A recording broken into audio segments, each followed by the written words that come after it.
Chapter 11. Insist on great care. Love will find a way through paths where wolves fear to prey. Lord Byron. After nearly 2 decades of operating Silverado, I had statistics that prove outstanding care can achieve landmark results.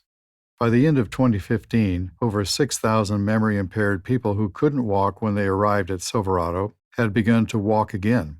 More than 5,000 of those unable to eat on their own began to feed themselves.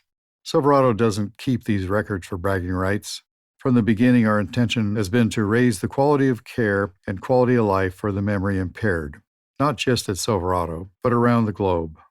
We make our statistics public to give families a benchmark they can use to hold providers to a higher standard. When Silverado's first senior living location was launched in Escondido, California, the staff maintained handwritten documentation on several topics such as ambulation, feeding, weight, hospitalizations, and falls. As Silverado grew into other areas, their tracked data widened as well. Now, computerized statistics provide real-time data on everything from pressure wounds to types and frequency of medication. This measurable clinical data is not available anywhere else. Skilled nursing facilities are required to collect data on their patients, but assisted living organizations such as Silverado are not regulated the same way. However, Silverado voluntarily records their clinical data not only for its use, but also for sharing it openly with other care providers. While Silverado encourages all providers to record and share the same data, the call has gone unheeded for the most part. If all of us in the field of memory care came together to statistically record what works and what doesn't, we could collectively benefit millions of people everywhere. More families could demand better care for their loved ones rather than settle for the most acceptable local option. Steve and I witness Silverado's impact every day. Having expanded greatly since its founding, Silverado now offers a continuum of care: Silverado at Home, home care, and care management services, Silverado Communities, and Silverado Hospice. Steve and I visit all of the Silverado locations.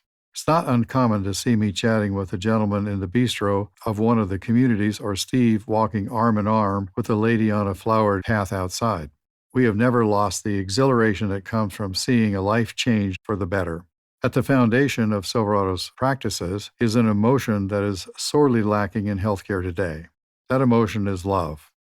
It's not just about feeling love, it's about expressing it. My theme, Love is Greater Than Fear, has always guided Silverado's operations. From this principle, nurses, caregivers, and other staff members base their actions on the best interests of those they serve, whether residents, patients, family members, or other employees. They are free to demonstrate love through words, actions, or hugs. Unfortunately, in typical care centers, or even in their homes, those with deteriorating memory are bombarded each day with corrections, reminders, and rebukes. You already had breakfast. You said that same thing 5 times today. You can't come with us. We won't be able to handle you. This litany chips away at their self-esteem, lightening their spirits even as their cognitive function ebbs. They understand that they are now regarded as an embarrassment. As their physical and mental well-being declines, they find it easier not to speak, not to participate. They would rather stay in bed than risk further rejection. Silverado is committed to providing residents with an environment where they can succeed. They're not told they are wrong. They are in a place where the answer is yes. Still hungry for more breakfast? Let's go find something you like. You always make me laugh with that story. The whole group is going. Please come with us. When a person comes into our care, the family typically gives us a list of all the things he or she can no longer do, related Ann Ellett, Silverado's former Senior Vice President of Health Services and nurse practitioner with a master's degree in nursing. They'll say, she doesn't walk anymore. She doesn't feed herself. She doesn't want to participate in anything. We thank them for the information, but we don't assume these limitations are permanent. At Silverado, a list of apparently lost abilities merely represent a description of how the memory-impaired person seemed in a prior environment, at home or in another care community. Silverado conducts its own evaluations. keeping in mind that for the memory impaired, it's never one thing that makes a difference in their health. It's a combination of many things. A fresh assessment is a true advantage, according to Joe W. Ramsdale, MD, professor and division head, General Internal Medicine at the University of California, San Diego. Behaviors which are developed in less supportive environments may not indicate how well a person will do at Silverado. New residents are blank canvases. With the first brushstroke, Silverado determines whether the new resident has received the right diagnosis. Although the general public uses the word Alzheimer's and dementia interchangeably, memory impairment can result from a range of causes. Symptoms may appear similar, but the progression of the conditions, the range of potential behaviors, and the influence of assorted environments vary widely. Understanding the nature of the memory impairing disease provides the platform on which to build an individual's care program. More than half the people who arrive at Silverado are taking too many medications, especially psychotropic drugs and sedatives, which are often used to cope with so-called behavior problems. Many are also taking medications that are no longer applicable to their health. Often a person previously prescribed blood pressure medication may be taking it long after his pressure has normalized. This may explain why he falls when he stands. His blood pressure is too low for him to sustain balance. Before he came to Silverado, caregivers probably solved the problem by tying him to his wheelchair, but continued to give him the blood pressure pills, which were the real culprits. A medication review can make a dramatic difference in the health and mobility of the memory impaired, agrees Dr. Ramsdale.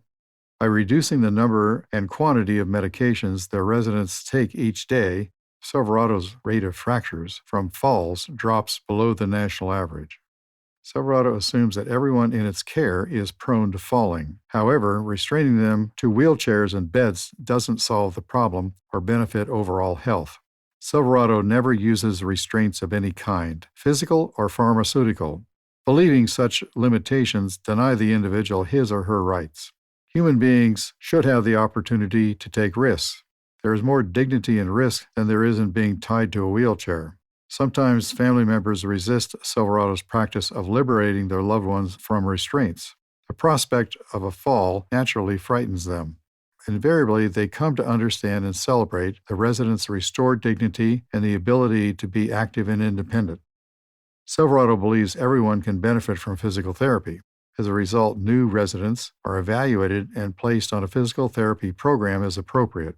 After checking for factors that can affect gait and balance, such as proper shoes and glasses, Silverado encourages new residents who haven't been walking to try again. They may start by wearing a gait belt, which allows caregivers to walk beside them with a hand on the belt to provide assistance with balance. In addition, residents may wear hip protectors, padded garments designed to protect them in case of a fall. Enjoyable activities are structured to encourage walking. For example, group strolls or caring for Silverado animals. Silverado combines walking and healthy nutrition by filling its country kitchen with finger foods such as small sandwiches and pieces of fruit that hungry residents can snack on while taking a stroll. Since below normal weight is common with the memory impaired, rebuilding weight and muscle is important in regaining the strength to walk. Accompanying physical therapy, Silverado Restorative Care Program is the only one in the country designed specifically for the memory impaired. The program seeks to reintroduce residents to activities of daily living. For instance, hand-over-hand feeding is used for residents who have not been able to handle their own fork and knife. At each meal, caregivers guide the resident's hand with their own. After a while, the resident relearns the skill of eating with utensils. Silverado also assesses residents using a process called behavior mapping. During a resident's first 3 days at a community, caregivers record the resident's behavior every half hour. What is she doing? What is she saying or not saying? What does she seem to like? When does she become hungry? Is she drawn to group activities or is she avoiding them? Nurses study the behavior map to find patterns that will guide them in providing her with appropriate individual care. Later, if the resident's behavior signals a departure from normal preferences and patterns, the staff uses the process again. The change may indicate an underlying problem that is not immediately obvious. For example, she may be in physical pain or emotional distress, but be unable to express herself through words. Behavior change is often an unspoken request for help. Analyzing the behavior map, the care team can usually identify the issue and resolve it.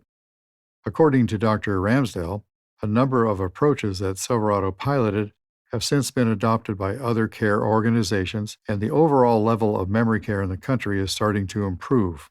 Still, Silverado remains in a league of its own. Susan Frazier is a project guide for the Greenhouse Project, a national nonprofit organization dedicated to creating meaningful long-term care environments. In her work, she consults with senior care communities nationwide. She remains inspired by a visit to Silverado that rocked my world and opened my eyes to what could be done. I've been able to benefit residents, families, and staff with ideas I first saw at Silverado. When Rose came to Silverado from a hospital at age 100, she was bedridden, unresponsive, suffering from pneumonia, and unable to eat without help. Rose had always been a strong, independent woman. Following her graduation from the University of Southern California, she raised her children and operated a pharmacy with her husband. For Rose's family, her physical incapacities were more distressing than her memory impairment. 24 hours after arriving at Silverado, Rose was able to rise from her bed and take part in a sing-along. Within weeks, she was walking the halls and handling her own fork and knife and spoon in the dining room.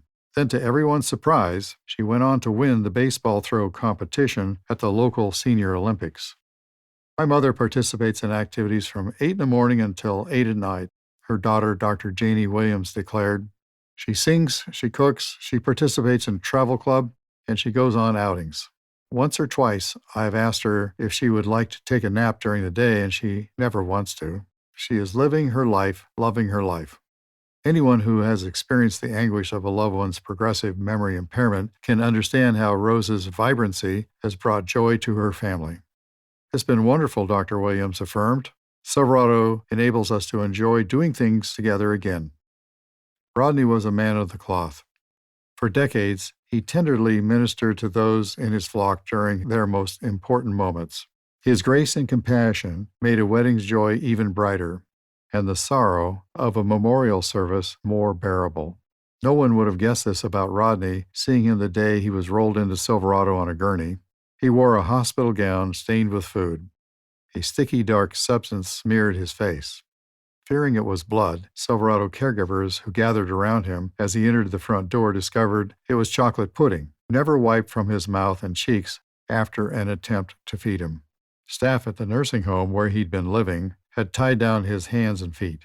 He lashes out physically and yells all the time, they complained. Ultimately, they refused to care for him anymore. Tamara, one of the Silverado staff greeting Rodney, took his hand and leaned down towards his ear. "Welcome," she whispered. "We love you. You are safe here. We are so glad you have come to live with us." She and the other caregivers took Rodney to his room. When they lifted him from his gurney, they found he was laying on a plastic cup containing several pills. The medicine had clearly been meant for Rodney to take. No one at the nursing home noticed they were tying him down on top of it. The cup's rim had pushed a deep circular groove into his back. The bright red indentation had to be painful. Caregivers rubbed a healing balm on Rodney's back. They cleaned him, dressed him in fresh and respectable clothes, and arranged his few things within his sight on his dresser. All the while, they continued to tell him he was loved, and he had come to a safe place.